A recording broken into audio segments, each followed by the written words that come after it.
Alo so pi ulen auti hozo sena bon chawin ni kho pa tu ni kho hin ka koma to hi a hi a hele Evan.Haoneo front line adinga thingta adi ta sei dingin missionary tu din muna langa front line a hon kanei sun sunu a hi in aji chu ama hin alha si ai ihung vilu khat ve aka ni ve aka la thum ve tu hai vil theina mun chan hi Kangpokpi district sunga ha vil a hi in izi chun tunin khoin ama sapenin ana lim hute ne ke pami ama sapenin nang ma hung ke phongin la hung ke phong ka ti dan chu nang ma na umna chu ta jong le hoi lai mun hamna hi chu chu nang ma sapenin na min hoi za kai hong ke phong ka ki pa ke jong to ni he chlai chingdai area pathian thu za la khong lu na chu te na tu na hi chlai tok nei thei denga go ven nei hin sei zen ka ke pa en ke min cha hi le kamin nge ya chu Haoneo ei ti ven kamin thing cha hi le lun khau a hi en tu to akom na hi le Khomunnom Saikul lang Khomunnom a hi en tu a hi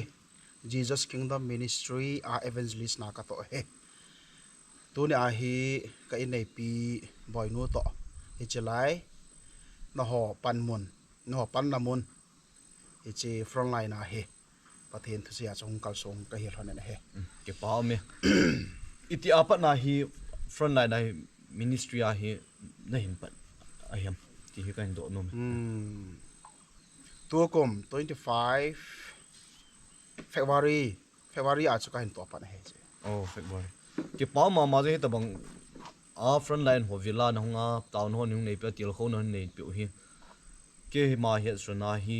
khat la ni wang cho hung om ji nan hi tia hung zom hi nang bo se na hin lai jin ji chun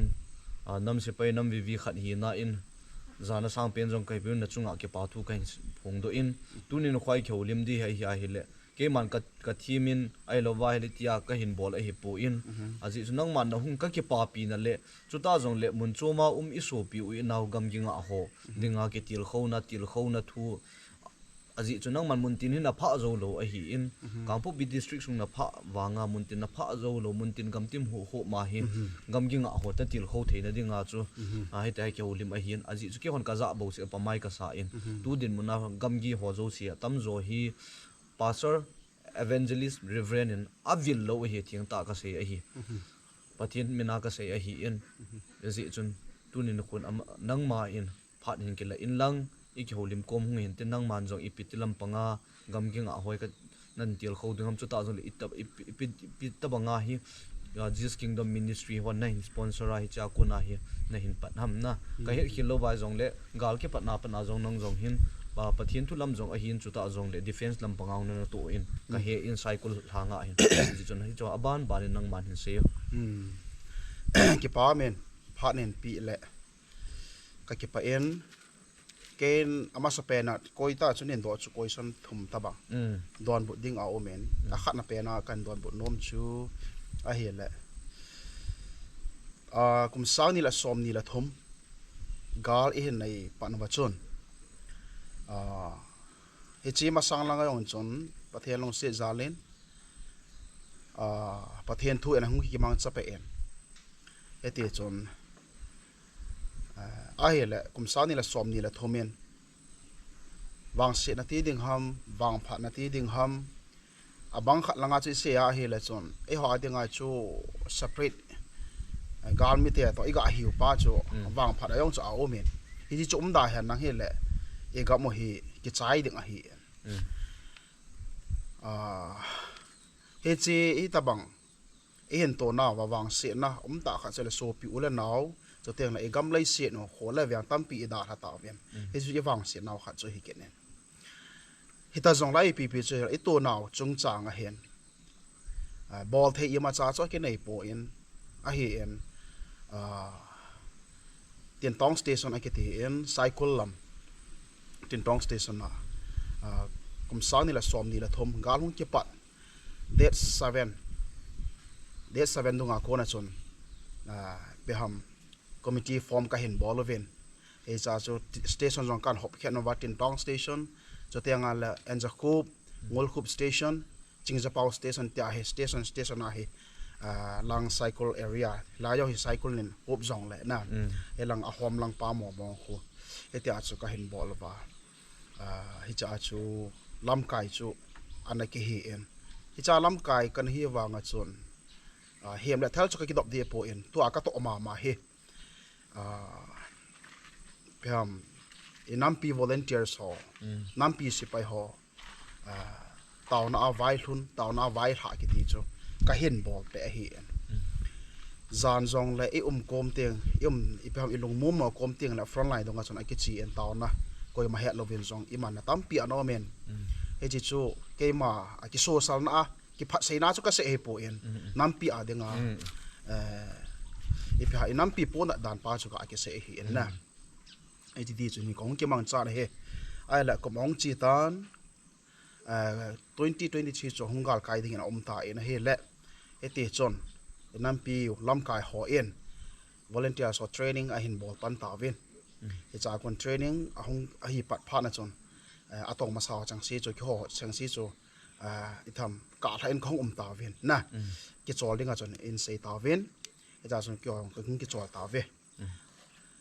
ala pha chom pha zo wen to a kana to na Jesus Kingdom Ministry en he ta banga pathen na tong nom ti hi an hol ven hi le he cha chun sat su ki ti Saikul area theological student union relief lama lam kai pa uchon evangelist to chon ama in hi ta bang thu chu a hin za pha na hen koi madang ka yal do po en nang an tong jing san hi je en he che frontline evangelist a dinga he nang ka hin ipeha ke ko ma ain se ba chun nang ka hin gyal to pa ye a hin ti ven la e cha so ma to kong ke za ma to ba le tu a ka to Jesus Kingdom Ministry evangelist a he na ka hin to he ti pa chu he chi chu question ni pa chu ka hin don bu he en ten chu te nga he le aba na chu nampi volunteers a he lo wa he le mun dang dang na ki chi zo po en to an zon sei banga chon ho Kangpokpi District kitela Gamgi phaya ko na elai ho station changge bo hi hin ki chon pha hi he je chon he che ka to na hen na sei ma ban mun da ki chi zo ta pun hi rong le to ne ka tep na no mu chu ngai lo lom ta nampi thopala pang nampi sipai hi en cho te ngala nampi volunteer so hi en pathet pi hi deu ngai zin pathet pi hi lo wa hi le e naw chu gim na ka na hi ding hi ji chon pathet pi na thei ding pang oten pathenen ipe ha e pan pi na thei ding hin ko mang che leo hen e gan the naw hung lo thing tai jin ti chu ka sei ro no men he ki pa min amban hizlai kom ka la chun ki hin luitan in kating ki pa thu khat ka sei nom na khat chu Jesus Kingdom Ministry ho na line na vet kha wa hi na chung wa ke pa thu sang ta ka in phongwin aji chui ta bang ho hi ana lo hen lang hi le ke ma ta jong ka achi sa phat chu them khan in seng ka tin kun normal than ke ho hi tin na patin wa choi la sa langa kan ki pi a hi hilang din muna gam le go ahung bui phatna gam gi nga khung phatna hi ichanam khana ke jong ka la asam hi tai zero ka hi ta bo we tu a he adi ta sei ding yen ye chun Lhagao thulam panga hin mi ki ngai cha jingin aka ko ma le kyo ka kitil kho sang wa nong ho na hung wa ai lo mi dang khat ni ta hung ba mi nong til kho kho I chanam khana ilung hi kila ala a hi in ingai khat ingai jinga imu khat imu mu jing sang atha khat imu ai le aki ke pa bang khun pathin thulam panga asei khat sanga asei ni atha ka nga ihung til kho wa la anum chu min na ye ji chun Jesus Kingdom Ministry on hi tabang lungput na hin ne wa front line muna nang kal sun ho hi ka gela hi la za na yong sang pen ka pi in chule abanin hin sei in kating na chi na zo si hi lampi ha a hi kyon ka chut no jong hi lampi ha a hi ni jong mi ikipi ne achum a hi in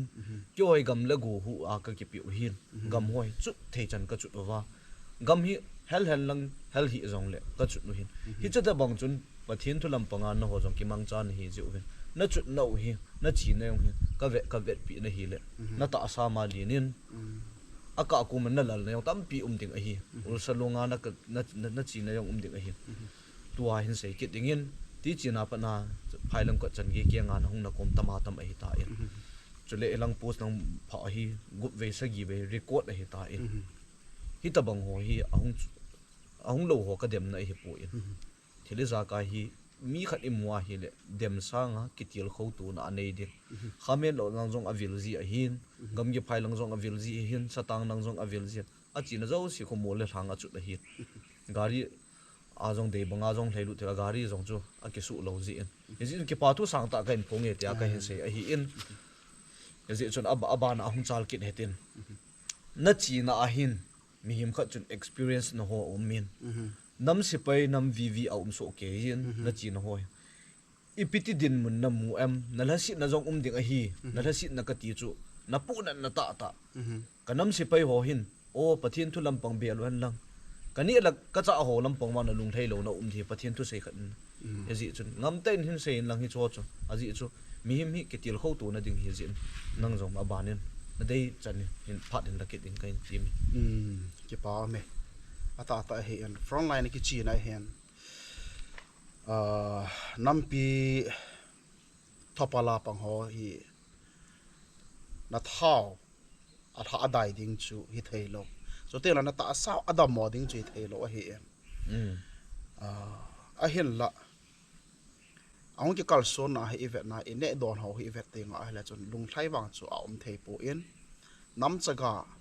nam gyan thei Lhagao lama jong nam chaga hi ven ta aslama jong nam chaga ikiso gam ta ve ka ti na ji hi phem ti le an agial khoding im ta po ven how na lama i sei la wang chon ku ki cha te i how dan hi chu sei zo a hi ta po en a hen la a how zong i be ha phata in pan alangam ta lo na a ching zong phata langam pan langam ta lo ita bang nam khat hi je hen a how ding te i chaga ta o cho te nga la anom sa ding te i chaga kha je wa cho nam chaga i kha vi ta slama jong ti pa cho ga sei do nom he en ita bang hin kho inei ta je wa hen front line ang ichi a hele na ne na don ho hi ve ti nga hele e pe ham lai na na om thing pe na sei ding a chon ha ita e pe ha lang station khat ka chi ni di achon ka ve na hele dal jong dal la ki ho na ven atui khi pong je nga he en ama sang lang jap so he ta en e chota bang chu na ne over za na to over e chota bang chu na ne over e pe ha duty na pan ho ingai to te nga la po zo chu lo he he jong la to ni a nampi thopala pathenen ap nampi go thang nampi pasal ho hita bang ha sat na sto jong la han i tho zo over i pan zo jing over he chop ma je pan zo jing over hi le pathenen igen the na hi kha ve le a hen ki le do sa ding a hen so te nga he le in zo a nam chaga i hi ta ve i hi do ta ve ka ti lo na a ka hin se a hau sa he nang a chinga thiam hi zong le e hon zong phate cha in pan lao he tin nampi volunteers ho nampi na tong ho de se na front line nga asuna zana gyan thei thu ho hi gal hi ki chai lo la hi ji hen ama ho umji na tu a hi separate na chi ma hen ama ho in gamgi hin da hlau hen na kil ka ngol vin ka an ne tui ta pui te in gam hin da hlau hen na front line ho hin da hlau hin da hlau a cham lo yela igal mi te ven a hin lon bu tho du he e ji chot ama ho e pe ha tha all thena ding ama ho ha jing thena ding ama ho dam thena ding an le me ho hi lungyal ne zo heten helai tu chung helai post ti a khat ve kom le ne tu ita ta i ga ne sa di vin zong ka hin te men ke zong ka la le kana bolin ama salang sun kan bon tu lang ka bol zo po en he zong le to a zong ma ban langa hi bol thei ti a chun ki bol ki ding hi en e banga chun to ne hen ka sei ma bangin miching a them a ha hon zong nampi gyal ho zom kin oten nampi hi gyan thei sa lo ven nampi chaga hi ding daw hi ten phate chan pan la ket oten chote nga hele de se na ka sei de nga chu lom hi zong le ngai lu ta nam lam kai hon zong so te nga le thit i za kai ke tho pi na hong ho zong hi phate sa en mango ten he leo hen a pi ho zong thano men ten so te nga he le a hin pu do ho zong hung thano men ten he de nga he to la ya hen mi a thu tam pi ke je je en ka la la ho ke ka hen amang nam pi volunteer so da thilong ke to ho so te le relief a thilong ke to ho a hi na bang ta ke man sa lo te nga he le a pu do ho zong tha se ji gam ta en so ti hi chi tha sit tiang wa le chon volunteers nam pi volunteer pala pang ho en ni atui amu ji lo bo heta enge angol wang angol sampo ve hen la atui zo pon a al zo pon he ezi chon ezi min na pha to na pa chu en chon sit ke lam na nei po hi ten min na pha hin to a hele en jong na pha chu to di ngai to din tu lai ho la hen mi na pha to na en chon sit ke lam do na ke mangai ta e che pa chu he lo ding hi chu ka se lo na chu min na pha hin to le ept kin chi them khat be ka kila do ding ham ti pa e gyal pau chu chon sit ke lam do hi ji wa chon e chon min na pha hin to na chu be zo ding ngai to tin la do ding pa wang chu ngai to lo vi hi leo hen nampi volunteer so a ding a zong phata ta oi wa se al tui ta chu ni khat hi ham hap ta kharam chu ne wa he zong na chu phada pha chom ding a he naga la do chu iga la do chu enge angol di sam lo de a hian la nanga dinga chon sit ke lam be na hi zin e ya dinga chon sit ke lam be hi zi chon hi chu bol lovin pate cha in nampi chaga na nampi chaga iso pau hi kile do sa ding in lam kai hon jong pate chan pan lao hi ten hiu hi te ti apa kai mena ka hin ti ma he chule aban na chal kin hitin tua idan se lai ta chun kalung gyal khat a hung min ka na lui ti tang ka ting na location cha chu sei pong ka ting kana pan na lui kana to na lui langa chun kanam na lui langa chun khat ve mai cham ka sim na wa hin loi ho khat ni ahung ho limin ahung ting dot ipsm iti le atu se ai tu chan ya kalung min a ki lang ji a ki la asam ji wanga e jong ki chon si ki la sam ki hing lal a hi in amana se ya point hoi ta khat lung thim tong khata khat chu ipsm ti le gamle na mading in thiding itamovin hin kho phal ngam itamovin a hin la pathina dinga gamle na madinga thiding atam phatin pathina dinga athiding thangdong alhom che che jing tai ati hi kapu na ta khat jong awmin kalung na ta khat jong awmin kapu na ta khat joi pham itia hele khangdong tha la ya pathin in idei lai to wa gamle na madinga ipan chu pathin jong adei hi adi tan ke sei le adei wangin e ho in pathin dei lam ke bol pun i Lhagao hin khona ke don ki ji ta pun na hi cha ka sei na ka chu kapu na joi pham itia hi le koi ma ka dem na jong e poi e hoi Lhagao lama ki mang cho hla sam na tam piung kamuji mi na ve hla sam no vil chang i vil zo ji lo hi kapu na ji lo la nei u chu la amhon amhon ha a nei wa ai wanga kyon lo ka nei lo wa gam da go ka nga wa ei khat la khat ve be sang ni be asian wa tau pi na man be tau na man be hung nei pi the wan ang tir kho han dang il pathian na to na jong hin tin pathian jong nung thei ding ham tian jong ka gyal ji kapu na ta ha chu ivilu hela samman nang ni hung velo hi nang ke zomin hung velo ven adang hin ke vel na hung nei po ven mundang jong hi chu ti tam ding a hi num ta ni wal be si ta ven ram sung hi ilung mong wal ta ven igen thi no i hai mil gam ta ven ta sa da Lhagao lam ni bon che ke ven hla sam in zo ka se bang cha choi chung lut ke tang ka ti ta na gam na ma dinga thi ding ki tam che chu khang dong tam pi pathina dinga van gam ti tang ka ti Lhagao lama se dinga alut ding hi kilhom che aka la taw na man yong ki hai mel ji hi in e ji chu hi ta bang in kho ki nei ka nei hi ji hin nangin Lhagao lam panga ta sa la Lhagao lam pangin Gamgi nga ho zo si hi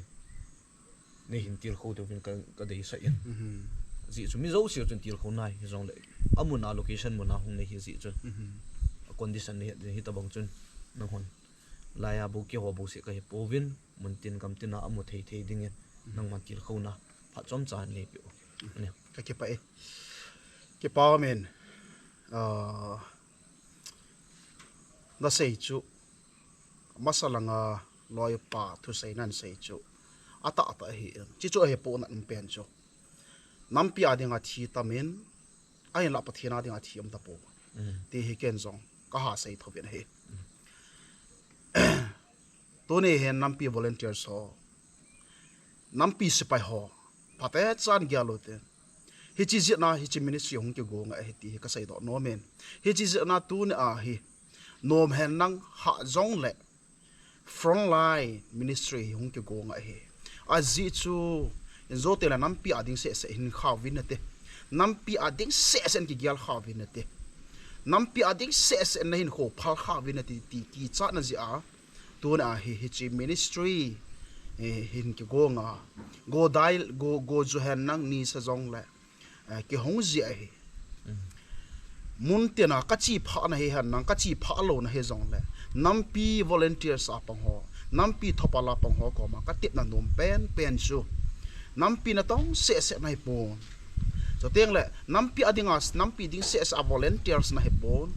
pathina dinga so teng a de se na Lhagao dinga volunteers na ki su men lo ding pa kai mina ka ti me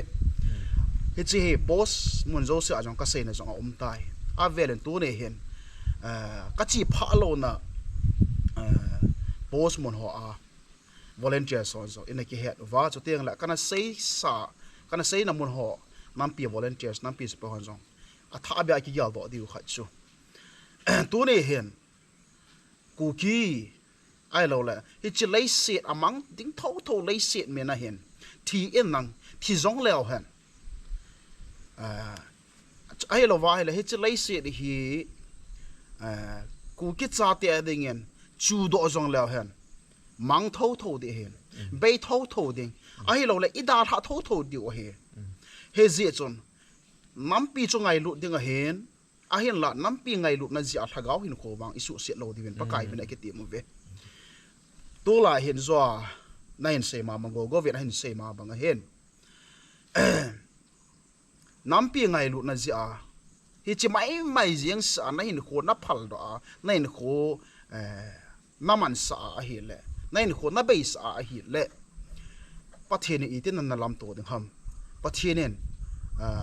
ton so na hing ding amang ta lo ding Lhagao hin kho chu ite e na lam to ding ham ti pa hi tu ne tha be a e ki gal do jeng dewen pa kai min ai ki ti mu ve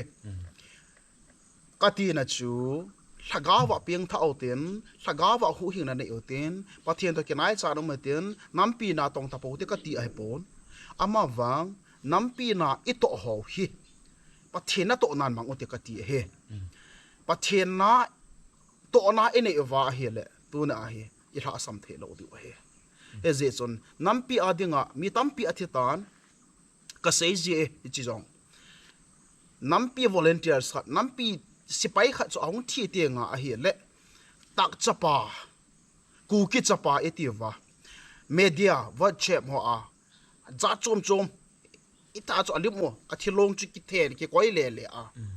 tha khat ham chu porat na thu tak chapa te akin ki hang samji a hen chong cho so di poi he chi pa cha na nampi ei pa cha diu chu ki thang thi be pon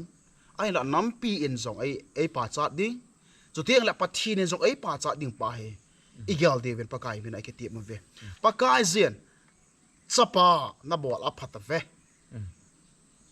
ei ti ding pa zong gyal to angai je in nammi pi te ho in tak chapa te ei pa cha banga pathinen zong ka chapa na bol a hoi je ka chanu na bol a hoi je tia ai na lam tu na dio lam pi hi ha gelen gyalo he te ti pa kai mina ka hin te bo ven a je chu lei set hi apum pi hi e ho a hi zong le ku ke cha te e ki pi do zong leo mang tho ding hen bei tho ding hen ida ha tho di o hen a chai na chu ton so na hing jing pathen to e ke mai nga to tho di o hen e chi tiang la chon chan pha chan the ne de ven long gyal ngai to ne o ten e je chon nampi na hi pathen long de zong tong hu te ti pa hi chi no adinga e ho adinga ade dia nampi volunteers nampi na tong ka hete ho alam ka hi han nang akai lo hi zong le pate chan ki gyalo ten na nampi na to chu pathin na to na mang cha in na nampi na to chu ipiha van gama chalo pi ta chala ding ngai to en ho hin zol ang kan sei ma banga chun ho nampi na ito hi ma personal ma ta sa hin ko anno polati tabang khana nampi na tong ngen tabang hi je o hen in nampi hi akhang bo thei po en in nampi hi ipiha ading do thei pon nampi na tong tampi anom ta Manipur sung ngai he ipiha ku ki cha te sipai nam sipai ti akimin vo hi atam pen hi mai thi he a hin la sipai hau pen te achaka pen te sipai hau pen te ipiha ami mo pen te ki hi a he chi hi mi dangin nam dangin e bolo he pon ho le ho ke ka ki bo ibui ji o he ji chon hi je pa chom sa la ven hi choch om na lo dinga tu ne a hi tabanga eke vai po pau hi ta sa dinga chon nang chu phachom na na ti a hen la thaga wa dinga chu phachom nam lo hi e je chon nam pi na e to ho hi pathian lung thlai na ding na tong le pathian lung thlai na ding tong le han ka pathian le ka gama ding iti je ven he a hen la pathian ito na wang ito pau wang hi benala ita apaw wang chu ka pathian ka gama ding itiven a hen la ito apaw hi i gam se vai bo vin pathian a zaw poi he zis do ne hen patya cha en ke gyalote he ji chon len ta ka ka se hi en to ne hen nam pi volunteer so nam pi se pai ho patya chan gyaloten nam pi ding se sa thi ding ai to he en Lhagao wa ding a jong thi ding ai to en nam pi ding se ne hen ko phal he en so tela nampi ding se nampi volunteers in kingai to hi en na Lhagao fin ko ajang volunteers na he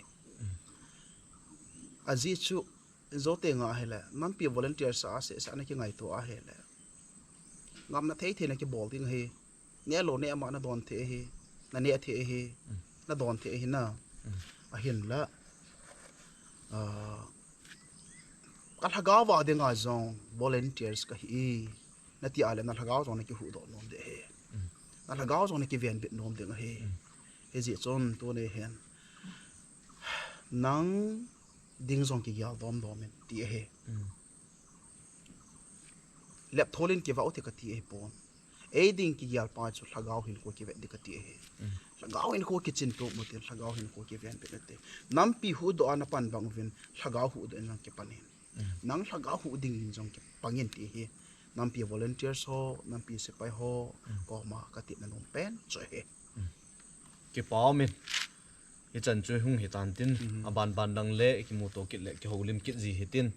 ki paw ma jing unia tunin khwa chu ke in jong a tok so tabang chat jong he pon hi ta interaction tabanga in nei a hi in ji chun ka kyolim han a chu ken ka do pisam su sa be se lo mei the hi in hoi lo mei the hi jong le ka sei hilo hon kha azong le ne he thi mo win lang aji chu ka ki mu to na hi chai kong Kihoulim hanin ma ban adam sir sel lang hung kal song jin lang nang ho za la nang kal song ji kyo dingin jong anom chomin gamgi nga ho ding anom chome ni ke pa me dam sir sel